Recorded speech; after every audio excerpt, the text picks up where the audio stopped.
Thank you, Michael, for the great introduction.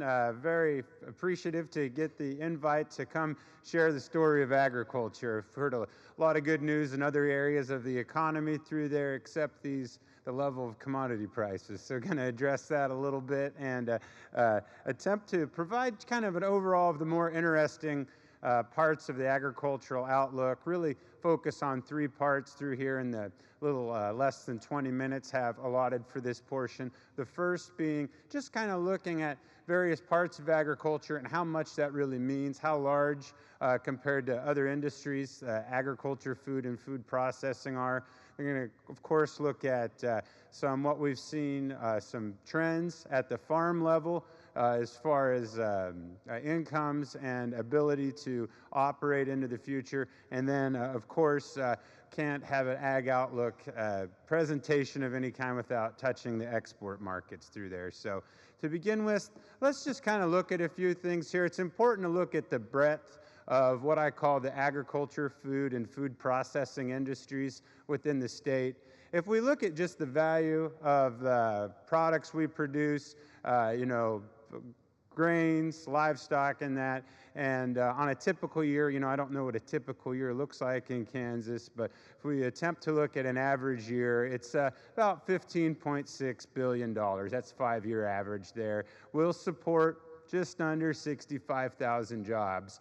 But another set of or subset of sectors that I track and like to pay a lot of attention to are really 66 different sectors out of the 532 recognized economic sectors in our economy that encompass what the inputs that make that agricultural production possible, the ag production itself, and then more importantly, from an economic standpoint, are those sectors that add additional value to our base agricultural commodities. Obviously, our meat processing, our flour mills, our food processing, all of those that really create that value, and that's where the jobs come from. And if we look at those, this is the latest data that we generated this summer. That's right at $65.7 billion, supporting just under 250,000 jobs through there. Won't spend a lot of time on this slide through here. If we look at that second column to the right, just where we're at, looking at the different multiplier effects, we look at the direct effect or the direct output of those 66 sectors, about $46.4 billion, and the number on the right through that, don't want to get too wrapped up in that, but I like to provide context, and that's just that number versus what the gross regional product was for that given year through there.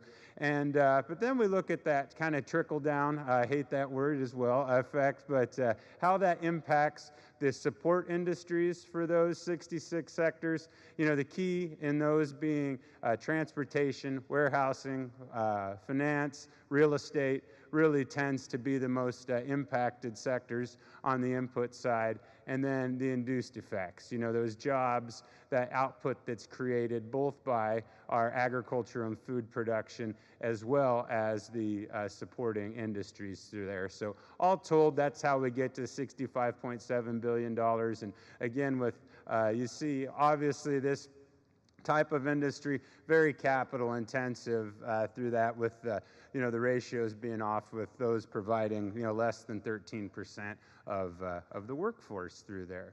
So what's that mean? What have we been seeing in terms of patterns? This should be no surprise, this graph here. The top line, the blue line, that is the U.S. That's the U.S. net farm income. So we're looking at from 2004 through 2018 there. So that's the U.S. Taken by the USDA. And then the bottom line, the purple line, is the Kansas. And that's actually by the Kansas Farm Management Association, which is housed within the Department of Agricultural Economics at K-State. And you see over the course of time, the trends move in the same direction. I want to point out a few pieces there. You see Kansas, we didn't enjoy, a lot of that was due to the drought.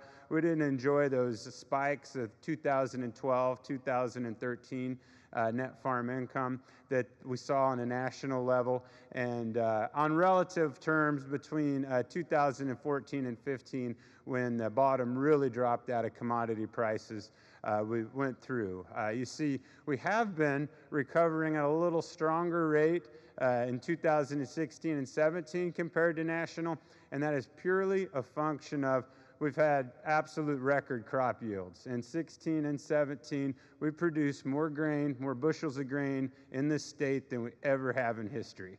The productivity level is just amazing to see what technology and innovation has, what we're able to produce on our farms and how we're able to convert that into other protein sources. So it's just amazing when that comes through.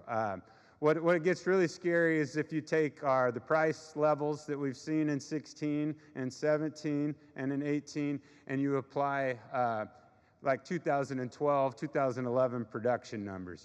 If you apply average yields, average productivity levels to these agricultural prices we've seen, it's very concerning. And so that's why, looking out forward, when we're approaching looking at long-term forecasts there, it can get concerning. Where we're at on prices is virtually today on the major commodities, we're virtually at the same level we were a year ago. It is, despite all the positive impacts, the negative impacts through that, we're right where we are. Long-term price forecasting to, the 2022, 2024 range has just modest increases in our base commodity prices, 5 to 15% gains, so compared to where they are now. And so it's just kind of just holding where we're at now with just modest gains. But the problem is if we apply other outside shocks, another drought, a trade type war, or anything like that, that's where we really run into problems. A little bit more visibility at the farm level. This is a great stat I love to use a lot by KFMA puts this out. This is farm loan repayment capacity. And what this ratio simply is, the top number is kind of your net income from operations off the farm, taking out family living expense, putting back your non-cash expenses such as depreciation. So it's really at the end of the year or at the end of the growing season, how much cash do I have in the bank to make my intermediate and long-term loan payments? And that's what the bottom of that ratio is. And so obviously a number greater than 1, you're in great shape. You've taken your income you need to live off the farm. You're able to make your long-term payments and then some. We can look at expanding the operation there. We can, pay down debts. It's fine. And you see, we had some great years. I mean, look at 2011 where you had nearly 50% left over of that income after you've made the payments there. That declined steadily, bottomed out, at less than 23% in 2015. And we've been recovering from that, but this is probably a little brighter picture than it actually is because just, farming like any other business, just because our data is year by year, we don't get to hit the reset button every January, right? And so what we're seeing now is coming into 2018, it's really common. You talk to people in the ag finance arena that over half of their customers or their typical customer is going to be facing the 4th consecutive year in the row of negative income or the ability to make the intermediate long-term payments. And so the only option at that point, if you're going to stay in the business, is to, hopefully, and this tends to be the case with some of the more mature farmers out there, you can take advantage of some of that equity, roll that medium and short-term debt into long-term debt, but very challenging for those newer in the industry or didn't have the opportunity for those equity gains and as the savings runs out. So that's just the picture there to keep in mind. We don't see things, the trends all point to this ratio of farm income being there, but it's the cumulative effect that I think is really starting to weigh on that. Exports. Going to take the rest of the time here. This is what's in the news the most and what I get asked about by far. This is just this actually got to give props to the Department of Commerce, Kansas Department of Commerce compiles these statistics every year, and we have a lot more visual on drilling down on what that on the ag side is. But you look in 2017, kind of major industry classification, and I put together agricultural commodities and food because this roughly aligns with those 66 sectors I spoke to before.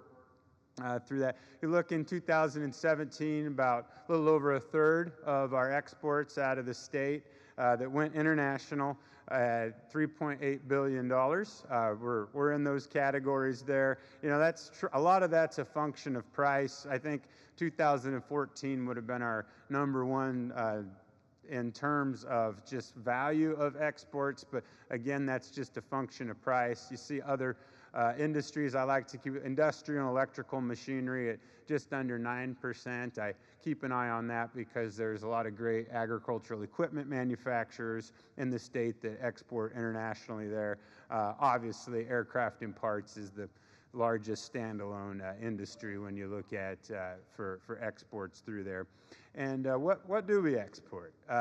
You know, there's 13 different items that make up the bulk, that make up 92% of our exports in this arena.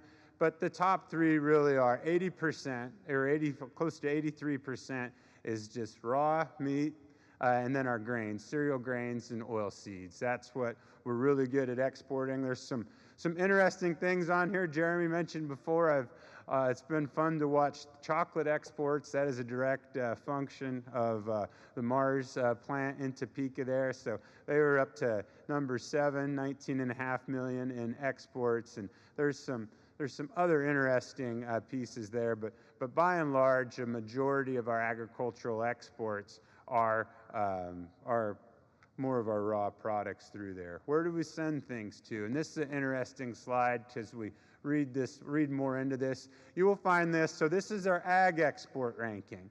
You know, I want to be careful through that because you look at Kansas's largest trading partner overall is Canada.